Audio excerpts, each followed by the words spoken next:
everybody. This is Megan Browning and her new mascot, Cheesy Puff, here to talk to you about how to clean up a colony. So cleaning up a colony is when you've trapped some or most of the cats and you just have a few stragglers left.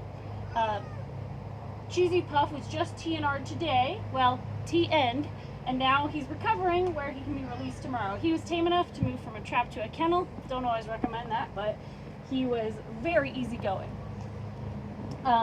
He is a community cat, the terror of the Courtside apartment complex, and has been harassing all the pets for days, so we're really glad to get all those hormones out of him. There you go, boy. Okay, so first things first, when we're cleaning up a colony, one of the best ways to clean up a colony I've found is to use trap training. Now there's other ways like using different baits, and we'll talk a little bit more about that later. But trap training is tried and true, especially, yes buddy, when you've got come and go veterinary appointments like we've experienced with COVID. So here's how I would set up a training trap.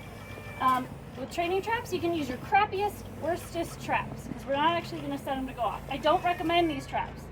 They are dangerous because they can kind of snap tightly, like that, so I wouldn't use them anywhere within 100 feet of a kitten. But for trap training, they work great.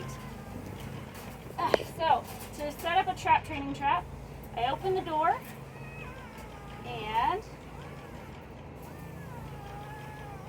I clip it open. This time I'm using a carabiner. There's lots of ways to do it.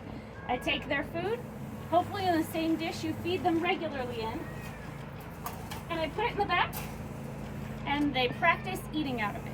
This gets them used to thinking the trap is safe, the trap is fine. It makes them more comfortable when they finally do get trapped and less prone to freaking out. And it makes it so the cats in the colony just generally trust it. Another way to do this is, instead of doing a trap with a dead end, you make the trap into a tunnel. These ones are really cheap from Harbor Freight, and they have a back that opens. So I can take the back that opens and I can put a big toe gravity feeder, for example. Or if you've got your food in a tote, you can put the tote door in the back of that.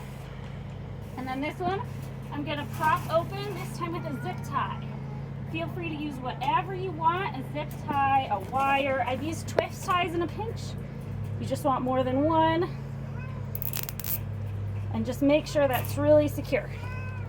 Now the cats can pass through the trap to the other side, eat their food. They're getting used to it. And I told you I'd talk a little bit about other baits. Here's an example of a creative way to catch a mama cat, where you put kittens in a carrier behind it and you cover it. I've also heard but not yet used female cats that are in heat as bait for male cats.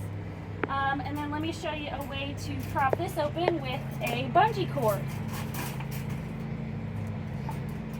Other people sometimes will line the traps. I don't always. You can cover them, you can uncover them, you can put grass at the bottom, you can line them with cardboard, whatever you think will make your cats more comfortable. Some people put catnip inside. And finally, if you don't have any traps to use, you can even use a doorless crate for this. It just helps them get used to the smell of you and something that looks a little trappy.